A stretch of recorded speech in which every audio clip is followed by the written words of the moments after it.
On my birthday, the school heartthrob boyfriend gave me a silver bracelet, saying that silver can attract wealth. I didn't believe it, but within a few days, I actually won 100 million. I happily went to claim the prize, only to find the next day that my bank account balance had vanished overnight.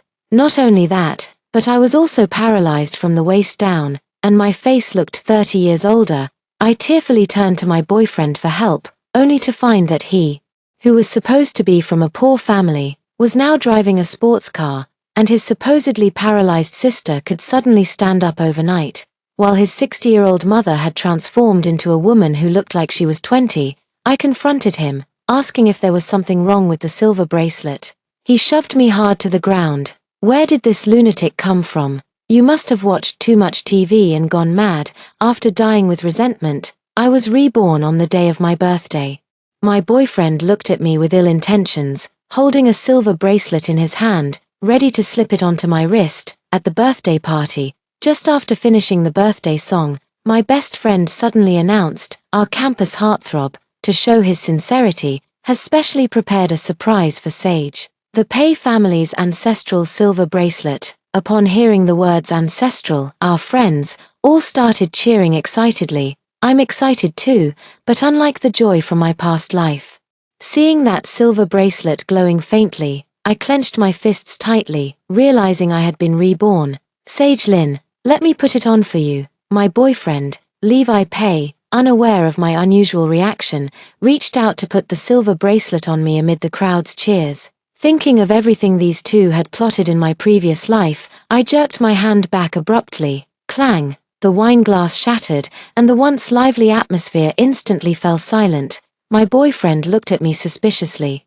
"What's wrong, baby?" My best friend was holding her phone live streaming. Suddenly, she shoved the camera right into my face. With a tone dripping with jealousy and a hint of disdain, she said, "Sage Lin, school hottie Levi Pei is so handsome, yet he likes you of all people. Could it be that you're actually looking down on his gifts?" In my past life, I simply thought Luna Chen had a crush on Levi Pei, without realizing that the two had long been in cahoots. Today, under the pretense of celebrating my birthday, she was actually performing a duet with Levi Pei. Just watch. If I dare say yes, tomorrow I'll be labeled as a gold digger and scorned by the entire internet. Once I comply with their wishes, my wealth, health, and youth will be completely taken away. At this thought, a playful mood surged within me. I smiled slightly at Luna Chen and said, "Of course not, it's just that after only a month of dating, he's already giving me a family heirloom. It feels too extravagant." Hear my explanation. Luna Chen was so jealous her eyes were practically dripping with blood. Levi Pei, however, visibly let out a sigh of relief. "Baby, you always feel insecure about your weight, but I've told you, I love you for who you are inside." I thought long and hard before deciding on the silver bracelet. It might be a bit cliché, but it's deeply meaningful. By the end, Levi Pei spoke cautiously, "Baby, unless you really think the gift is cheap," like Luna said, it was the same in the previous life. I instinctively resisted this faintly glowing silver bracelet. But on one side, Luna Chen was being aggressive, and on the other, Levi Pei was emotionally blackmailing me. Under pressure, I had no choice but to accept the bracelet. This time, under the watchful eyes of everyone, I let out a cold laugh. Just like in the previous life, I quickly accepted the bracelet. The difference was, under the relieved gazes of the two, I swiftly slipped the bracelet onto my own wrist. "Ah, why did you put it on my hand?" Luna Chen let out a scream, as if she had touched something horrifyingly filthy. She abruptly stood up and frantically tried to remove the bracelet like a madwoman. While doing this, she didn't forget to curse at me. "You damn fatty. How dare you put such a creepy thing on my hand? You're going to be the death of me." I sneered inwardly. So it turns out that when the knife doesn't cut your own flesh, you don't feel the pain. In my previous life, even when I became paralyzed, Luna Chen still thought it was due to a car accident, showing that Levi Pei didn't fully trust her. Yet she clearly knew this bracelet could steal someone's fortune. Yet she still helped Levi Pei harm me without hesitation. Now, just by scaring her a little, she turned as pale as death. Even forgetting that the bracelet's curse only takes effect when the wish is fulfilled, I leisurely admired the green bracelet on my left wrist. She carefully admired the white jade bracelet on her right hand, which had an even better water quality. You always say your wrists feel bare and want to borrow my bracelet for a couple of days. Today, I'm just returning the favor. Besides, when you took my bag without asking or used my skincare products, did you ever stop to ask why you thought you could? Good sisters share everything. That's what you always say. My family used to be about the same as Luna Chen's, but a few years ago, we got tens of millions from demolition, and my dad made hundreds of millions from his business. Luna Chen started looking at me with disdain, finding fault with everything about me. I thought she was just venting. Little did I know, she actually wanted me dead. Luna Chen was so frightened that she lost all composure. She slammed the bracelet onto the table with a loud thud. Sage Lin, don't you dare slander me here. I'm not a freeloader like you. I'm an independent, modern woman. Levi Pei, finally snapping out of his daze, stormed over angrily. Sage, what the hell are you doing? In 2 quick strides, he picked up the bracelet from the table and examined it carefully. After confirming it wasn't damaged, he warned me sternly. I know you and Luna are close, but if you give away my things without permission, I'll be furious. At first, I didn't know. The reason Levi Pei took a liking to me, a chubby girl, was because he found out my family was wealthy. Compared to me, Luna Chen, who came from an average family, wasn't his first choice. In the past, I was most afraid of Levi Pei getting angry. Now, seeing me just staring at him without arguing back, Levi Pei thought he had me under his thumb.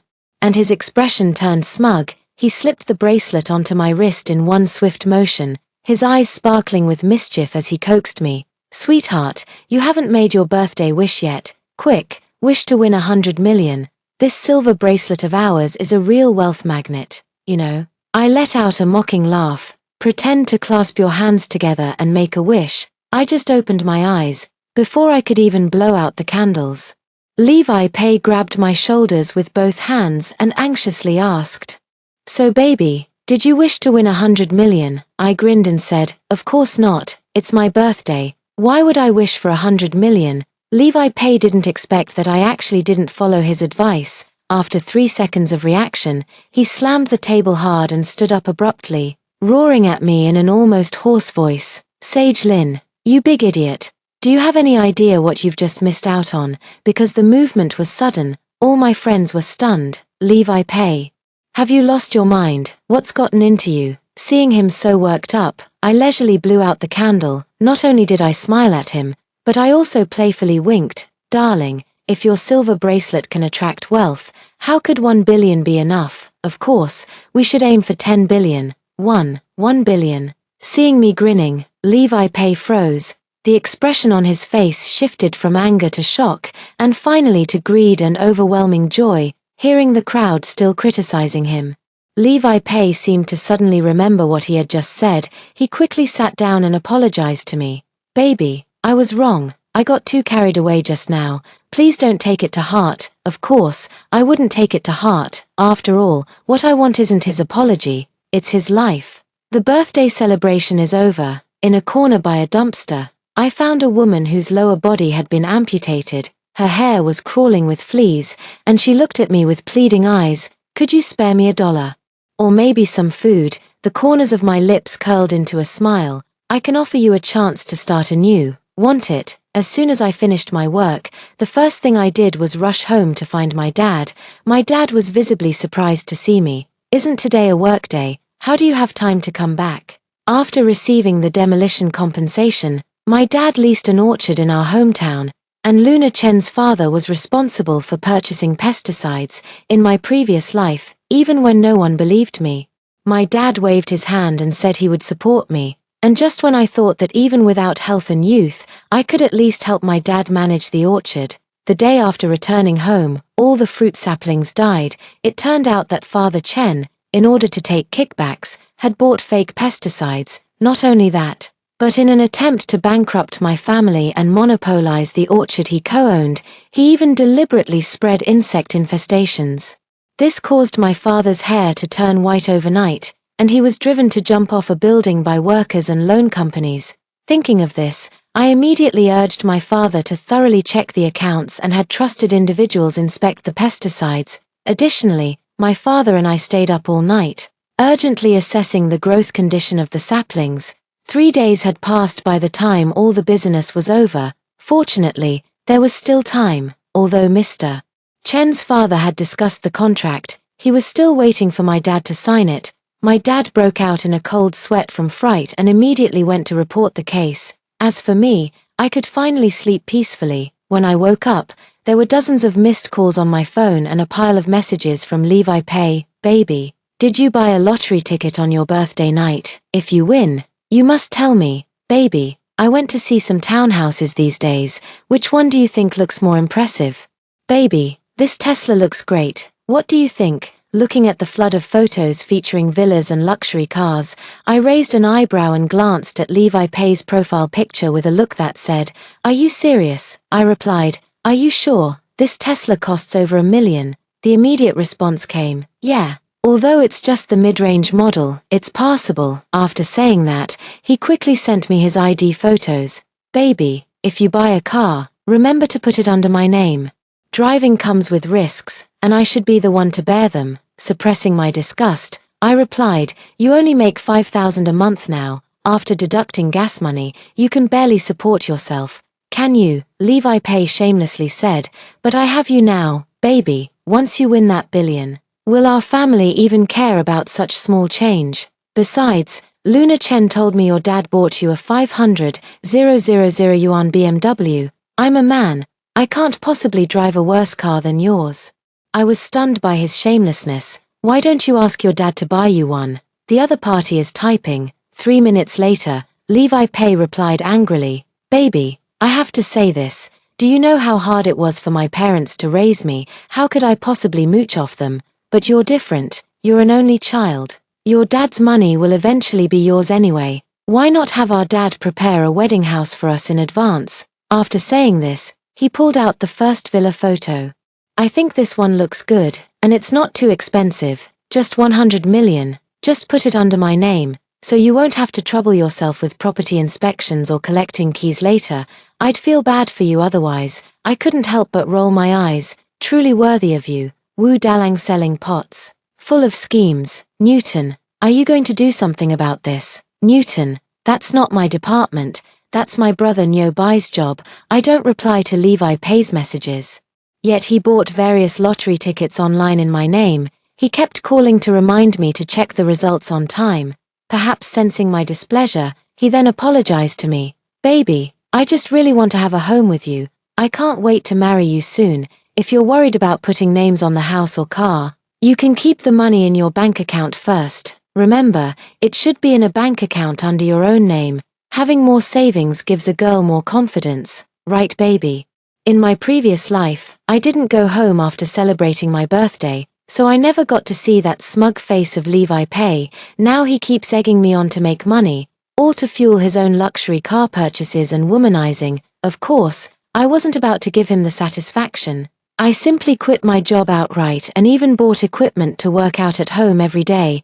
Besides that, I also opened an online account to help my dad sell fruits. In my previous life, the reason I was deceived by Levi Pei wasn't just because he colluded with Luna Chen, but more importantly, I lacked self-confidence, which led me to develop a love-struck brain and be led by the nose by that scumbag.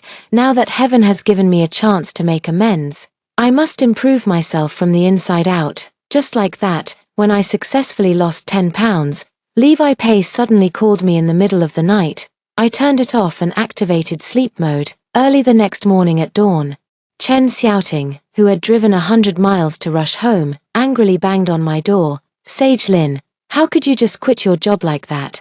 Do you know, something terrible happened to Levi's family, and he's been going crazy trying to find you." I rubbed my sleepy eyes.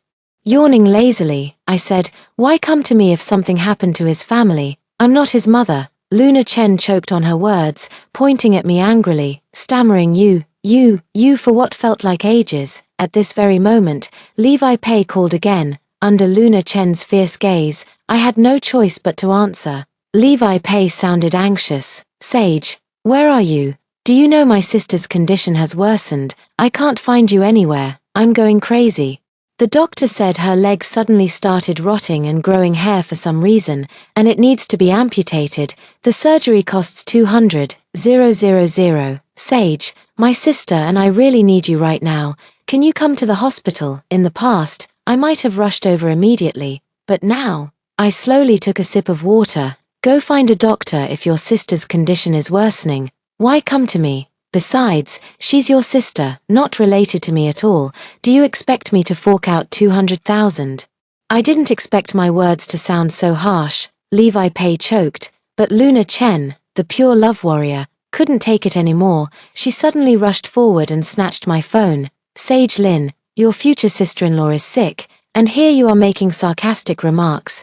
Do you even have a conscience? I don't care. Today, I must take you to the hospital. Fine. I was planning to see how Levi Pei's sister Pei Jing ends up anyway. Since that's the case, I might as well take this opportunity to check the first wave of results. When I arrived at the hospital, Pei Jing had just been wheeled out of the operating room. Her face was deathly pale. Upon seeing me, she first rolled her eyes at me, then glanced behind me, after confirming that I had come empty-handed. With nothing in my hands, Pei Jing's voice was dripping with sarcasm, laced with mockery. TCH, they really just sent a person. Some people, not only do they refuse to help those in need, but they don't even bring ginseng or bird's nest when visiting the sick. What a shameless skinflint. The reason Levi Pei and I got together, on the road, I happened to encounter Pei Jing, who had fainted in her wheelchair. At that time, I quickly called 120, accompanied her to the hospital, and even advanced 10,000 yuan for her hospitalization fees. But my kindness did not earn Pei Jing's gratitude. On the contrary, in my previous life, when I faced a major crisis and couldn't reach Levi Pei after dozens of calls, I finally turned to Pei Jing. I begged her to tell me Levi Pei's whereabouts, appealing to the life-saving favor I once did for her. Instead of repaying kindness with kindness, she set her chihuahua on me to bite me. Despite my desperate waving from the wheelchair, I couldn't stop the chihuahua from biting my numb legs again and again. I howled in despair. Pei Jing stood to the side, laughing like a honking goose.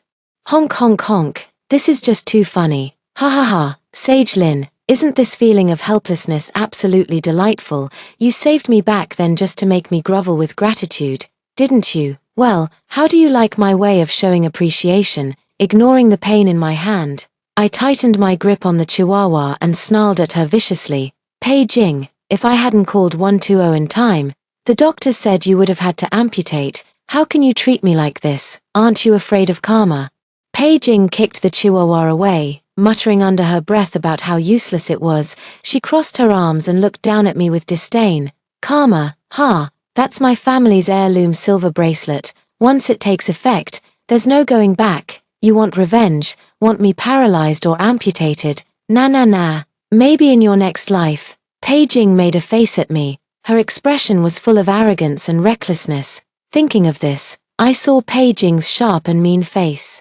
I deliberately turned sideways to let her see my long, toned legs from working out. Oh dear, I'm so sorry. All my money was spent on fitness equipment. Pei Jing, look on the bright side of your amputation. After all, you've saved a fortune on gym expenses. Right, Pei Jing was furious. She yelled at Levi Pei, brother, why are her legs perfectly fine? Why wasn't she the one who got amputated? Didn't you say the curse was about to take effect? I feigned confusion, staring intently at Levi Pei as I pressed him. A curse? What curse? Levi Pei panicked. He hastily instructed the caregiver to wheel Pei Jing away, then he started trying to fob me off. Baby, my sister only talks nonsense because she can't handle the shock. After all, the doctors initially said there was hope for her leg to recover, but who knew it would grow hair and mold, even getting so severe that it had to be amputated. After speaking, he looked me up and down, his gaze scrutinizing. Baby, it's been 2 weeks since I last saw you, and you seem a bit different. I took a deep breath. Yeah, I don't know why my hair is getting whiter and whiter, and my body just can't keep up. That's why I'm thinking about working out. As soon as I said that, the doubt on Levi Pei's face instantly vanished. He could barely suppress the joy at the corners of his mouth, his tone eager. Are you serious? I took off the wig, showing off the recently dyed silver gray hair. Levi Pei blurted out.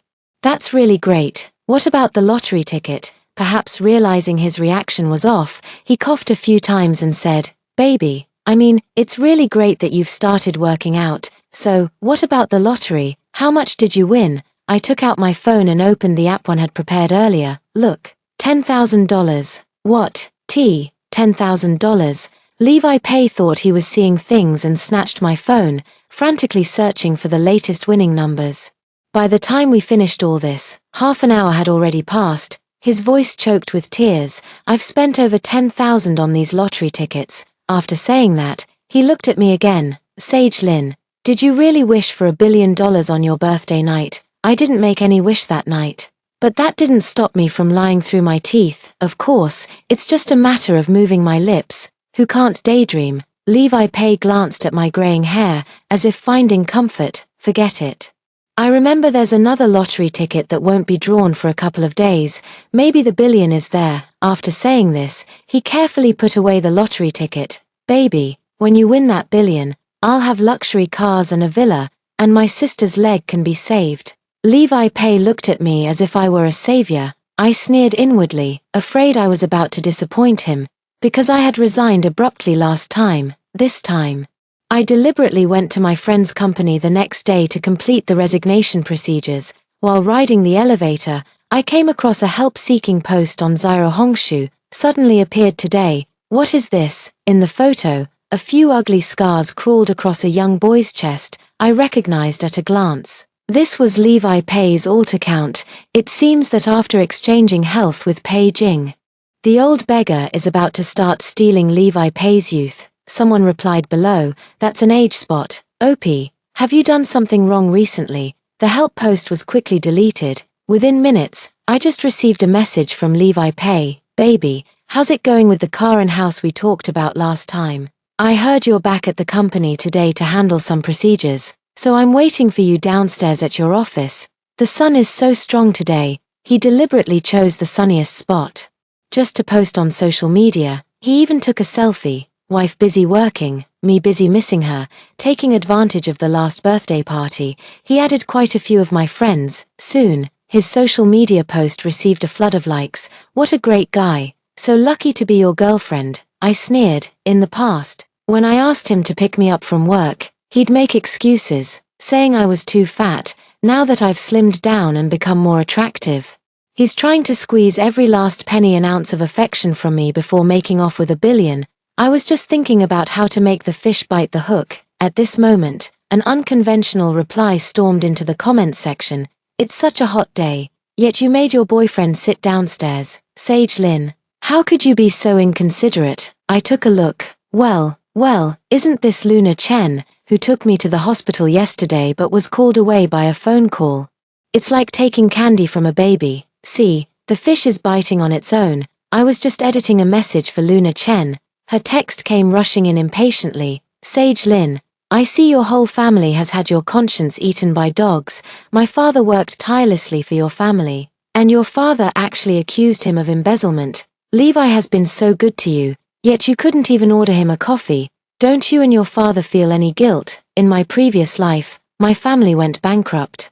Luna Chen's arms must be sore from carrying all those LV bags. I refused to believe she was unaware of her father's dirty deeds. As for Levi Pei, how exactly has he been good to me? The kind of good that steals everything and leaves you wishing you were dead. I sipped my Starbucks and replied breezily, "So, what's your point, Luna Chen? All for true love, fighting against the dark forces. Sage Lin, it was you who betrayed our friendship. Since that's the case, don't blame me for being ruthless.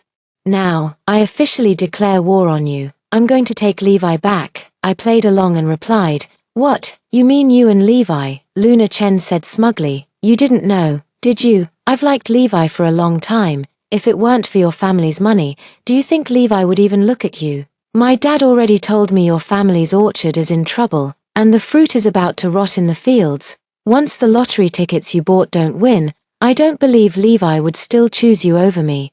Luna Chen's stupidity. I was truly shocked. Knowing full well that Levi Pei was only with me for money, she still deluded herself into thinking such a person could have genuine feelings. When I didn't respond, Luna Chen sent me another screenshot. In the screenshot, She transferred 500 yuan to Levi Pei, telling him to find a cool cafe to sit in. Levi Pei didn't refuse and immediately accepted the payment. Luna Chen boasted triumphantly, "See, Levi has feelings for me. If you know what's good for you, back off. Feelings, phut. Levi Pei only has feelings for money, but right now, I was just looking for an excuse to walk away unscathed. I was about to bring up breaking up. The security guard called, saying Levi Pei was making a scene and demanding to see me. By the time I reached the company's entrance, I saw Levi Pei's disheveled figure staggering in despair. As I approached, his voice even carried a hint of fear. Sage, the hospital just called me, saying Pei Jingxi, she's dead. Luna Chen arrived at the hospital one step ahead. Seeing my grey hair and shabby clothes, a flash of triumph flickered in her eyes. With a cold snort, she said, Sage Lin, it's all because you refused to pay 200,000 that Pei Jing died. After hearing from the security guard that Levi Pei had gone mad, I deliberately borrowed a faded shirt from the cleaning lady and hastily applied a haggard makeup look. I pretended to look blank and dull. Luna, what nonsense are you talking about? My orchard is in trouble, and I've quit my job with no income. How could I possibly come up with 200,000 yuan? In the hospital, Luna Chen looked glamorous, while I resembled a 40-year-old village woman. At that moment, Levi Pei's mother walked over. She didn't even glance at me, her gaze immediately settling on Luna Chen. You must be Levi's girlfriend, right? Luna Chen's eyes lit up. After giving me a provocative glance, she grabbed Mrs. Pei's arm and said solicitously, Auntie, please accept my condolences. If there's anything you need, just let me know. Levi Pei turned up his shirt collar to cover the wrinkled, sagging skin on his neck. All right, let's go see Pei Jing first. Morgue. Pei Jing's sunken eyes and dry, straw-like hair, though only a day apart. Her body withered as if drained of vitality. Pei's mother muttered incessantly, the doctor said her case is unheard of. No one knows why. Despite the surgery's smooth recovery, she woke up one morning like this. If you ask me, Pei Jing's death is truly a good thing. Such an ungrateful person like her would only bring harm if left in this world, but I must maintain a solemn expression on my face, even shedding 2 happy tears. Though all of this was orchestrated by me, because when I handed the silver bracelet to the beggar, I told her it could take her back to age 23, giving her a chance to be young and healthy again. And to restore a 60 or 70-year-old amputee beggar, riddled with illness, back to the age of 23, such a backlash is enough to leave Levi Pei and his family of 3 with no place to be buried. Luna Chen was busy running around handling Pei Jing's funeral arrangements to curry favor, while I stood at the corner of the hallway, hearing the argument between Levi Pei and his mother. What, you said you prayed for wealth, but you clearly told me you wanted youth. And to fly together with that pretty boy. Ah, son, don't be angry. After some advice from my sisters, I've come to realize, compared to youth, what can truly keep a man's heart but money? In my past life, I learned from Mrs. Pei that the so-called wealth, health, and youth depended on the Pei family's degree of desire for these 3 things. The reason Mrs. Pei wanted to look younger was that she had taken a liking to a man in his 40s, but the man preferred younger women. After being reborn, I immediately infiltrated Mrs. Pei's circle of sisters and brainwashed her into believing that money is far more reliable than youth. Slap. Levi Pei punched the wall hard in anger. He was furious. Damn it, no wonder the skin on my body has sagged so much. Was it that cursed bracelet sucking away my youth? Mother Pei, seeing the deathly grey skin on her son, recoiled in terror. Pei Jing. Could it be that Pei Jing died from the backlash of health? Levi Pei seemed to recall something and suddenly threw the lottery tickets he had once treasured to the ground in fury. To vent his anger, he even stomped on them several times with his shoe. What nonsense about a family heirloom bracelet.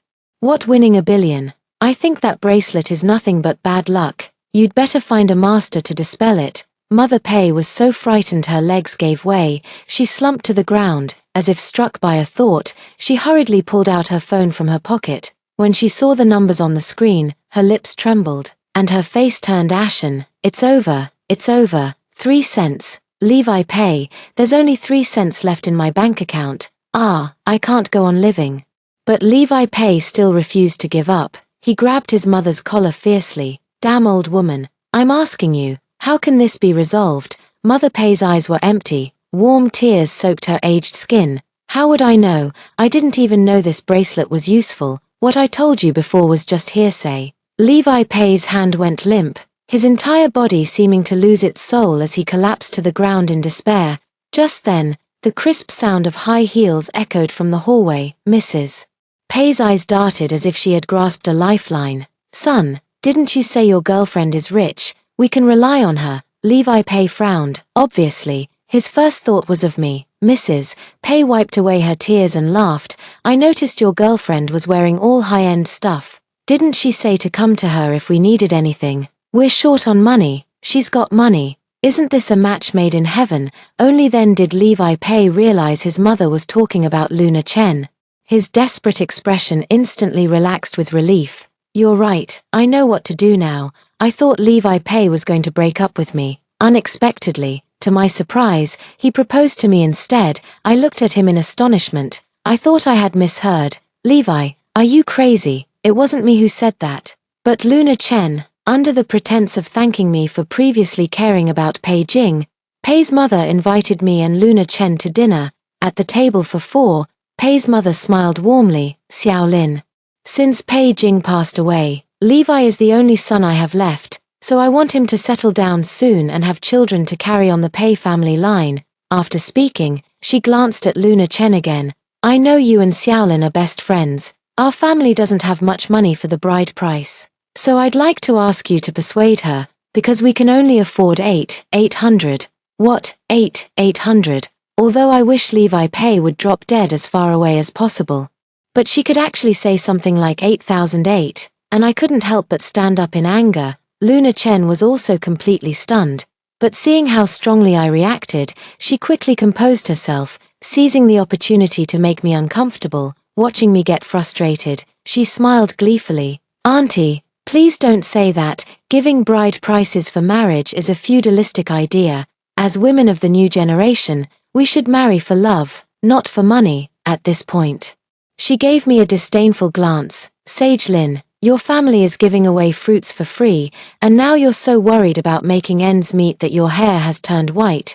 You don't actually think someone like you, who has nothing, is still worthy of Levi, do you? Hearing what Luna Chen said, Mother Pei and Levi Pei exchanged a glance. I understood instantly. Well, two cunning creatures, they're using their son as a bargaining chip to make me and Luna Chen bid against each other, of course. I wouldn't fall for her trick, otherwise, the act of pretending my dad's business is struggling would be for nothing. Luna Chen is jealous of my family's wealth, isn't she? And she treats Levi Pei like her unattainable crush. Perfect timing for me to step back. A noble person does not stand in danger's way. To deal with these two desperados, I'll keep playing the weakling. I clenched my fists tightly, my body trembling with emotion. Levi, even though I have no money and am not pretty, you still have a place in my heart. Luna Chen waved her hand grandly. Levi, as long as you marry me, once we're married, I'll add your name to the properties under my name. I won't ask for any dowry, and I'll give you the BMW X5 my dad promised to buy for me to drive. At the table, Mrs. Pei grinned from ear to ear. Levi Pei pressed hard on the dead skin on his wrist, afraid we might see it, and I could only run out of the restaurant disappointed, bawling my eyes out at the top of my lungs. Afternoon, Luna Chen posted their wedding photos with the caption, "What you couldn't have in your youth will haunt you for life." I'm lucky. I reached out and plucked my own white moonlight. She specifically tagged me, seeking my blessing. I looked at their wedding photo and couldn't help but sigh. How wonderful, after all. Trash belongs with the trash can. I sincerely replied below, wishing you two a long and happy life together. Luna Chen sent me a private message. I know you're just jealous. Not genuinely wishing me well. I kindly remind you, I hope you won't be completely taken advantage of by that mother and son pair. Luna Chen immediately snapped at me. Just admit you're jealous. Stop being so stubborn. Don't worry, I'll be happier than you. I didn't reply anymore. No good advice can save those doomed to perish. It's time for her to repay her karmic debt from a past life. Next, Levi Pei is busy showing off on his social media, luxury cars and designer watches. The photo only shows his face, covered in thick makeup, likely because the dead skin has spread there. Meanwhile, Luna Chen's social media is eerily quiet. Even that wedding photo was deleted at some unknown time. I only heard by chance that Luna Chen, for some reason, was already filing for divorce the day after getting their marriage certificate. I sneered. No matter how perfect a white moonlight is, once it turns into a mummy, who could possibly stomach it? I heard Levi Pei absolutely refused to agree to the divorce. Aunt Pei even took out Luna Chen's private photos, threatening to post them online if she continued to make a fuss. According to my dad, Luna Chen had no choice but to go home and ask her father for help. But Chen's father's former business partner turned out to be a fraudster. After swindling all his savings and even tricking him into taking on millions in loans, the conman simply vanished. Makes sense. In the previous life, it was Chen's father who personally vetted the partners after bringing down my family. This time, he was so eager to defeat my dad that he didn't even thoroughly investigate his partner's background. Two desperate men wanted to go home and sell their houses, but the old family home had already been seized by the court. And Luna Chen's new house was transferred to Levi Pei's name on the very day of their wedding. The day Luna Chen went home again to sell the house, only to be thrown out, I happened to be selling fruit by the roadside. Seeing Mother Pei still cursing not far away, I handed an apple to Luna Chen. Luna Chen, since we're like sisters, take this bag of apples to eat. Luna Chen saw me, stunned for a long moment, when she saw me wrapped in a scarf, rubbing my hands and stomping my feet in the cold wind. The shared misery of our circumstances finally awakened the faint sisterly bond we'd had for over a decade. From her dull, weary eyes finally flowed tears of remorse. Cheap yet penitent. Sage, I never thought you'd be living so poorly too. I was wrong, Sage. I shouldn't have listened to Levi Pei's nonsense in the first place and schemed against you. Now my family is broken. My house and car have been taken over by that mother and son pair. Every time I have a little money, Levi Pei snatches it away, or else he beats and kicks me. As she spoke, Luna Chen revealed the crooked scars on her hands, weeping bitterly. Why am I so unlucky? When will this miserable life ever end? I blew warm air into my hands, afraid she might do something drastic. I even pushed the bag closer to her. Life must go on, Luna. There's still a long way ahead. I deliberately emphasized the last sentence. Luna Chen, whose eyes had been brimming with tears, seemed to realize something. She suddenly looked straight at me. The next second, his eyes suddenly flashed with murderous intent. He grabbed a fruit knife from my stall and dashed swiftly toward the cursing figure. Ah! With just a scream, Pei's mother collapsed to the ground, covered in blood. The crowd scattered in panic. I let out a deep sigh. Slowly, I packed up the rented stall. Taking off my headscarf, I revealed my long chestnut waves, dyed back long ago, and whistled, "Buy one, get one free." Levi Pei, just waiting for you now. One ever since getting married to Luna Chen, Levi Pei, whose face had long been wrinkled like dried tree bark, hardly dared to step outside. But now her mother had suddenly passed away, with Luna Chen arrested and creditors banging on the door every other day. Levi Pei had no choice but to sneak out, fully disguised, of course. I won't let him off easily. I had already bribed someone to monitor his movements 24/7, the moment he steps out. That person will notify the creditors. Every debt has its debtor, and every wrong has its avenger. I just don't want to enable deadbeats, but we won't resort to illegal activities. So at 9 p.m. that night, in the corner of the city, Levi Pei was chased onto the rooftop. "Why are you demanding money from me? It was Luna Chen who borrowed from you, not me." Even at this point, Levi Pei still clung tightly to the watch in his hand, rightly so, after his house and car were seized by the court. The luxury watch on his wrist was the only remaining proof of Levi Pei's glorious days. "Luna Chen has already submitted the evidence of your domestic violence, seizure of personal premarital assets, and identity theft for loans to the police. At this point, there's no need for me to hide anything anymore." When I stood before Levi Pei, adorned in jewels and dressed in radiant attire, he was both shocked and terrified. "Is that you, Sage Lin? Are you here for revenge?" I smiled at him without denying it. Levi Pei was provoked and shouted at me, No, this can't be real. I must be dreaming." In reality, I drive luxury cars and have endless money to spend, the senior colleague beside me scoffed. This guy's watched too much TV, he's lost his mind. Listening to Big Brother's P, Levi Pei glared at me fiercely again. The bracelet, Sage Lin, where's the silver bracelet I gave you? I pulled it out from my chest and threw it at Levi Pei's feet. You mean this one? As soon as the old beggar got his wish, I had a Marushan Taoist priest remove the spell on it. To be safe, the priest directly melted the silver. And now, what I threw to him was just a fake silver bracelet worth $20. But these consecutive blows, coupled with the torment of being neither human nor ghost, had long since driven Levi Pei to a mental breakdown. At the sight of the only thing that could alter his fate, Levi Pei lost his mind, clutching the silver bracelet. He laughed and cried hysterically, "Ha ha ha, I want luxury cars and beautiful women, I want endless money, I want to return to reality." Then he leaped and jumped straight off the rooftop. Everyone looked at each other in bewilderment, the debt collectors looked at each other in confusion. What's wrong with this guy? I hadn't even said anything yet. I pointed at the surveillance camera above us. He was the one acting crazy. The police will clear our names. After saying that, I immediately dialed 110 to call the police. From now on, my world has no supernatural forces, only hard work and sweat. Extra, a 23-year-old girl came to my orchard to apply for a job. She even asked me why I wanted to help her. As I wrapped the fruits, I said absent-mindedly, "Do you believe in karmic retribution from past lives? I dreamed that before I died, a beggar tore off a piece of his own clothing and covered my face with it. So I believe she isn't a bad person and am willing to give her another chance to choose."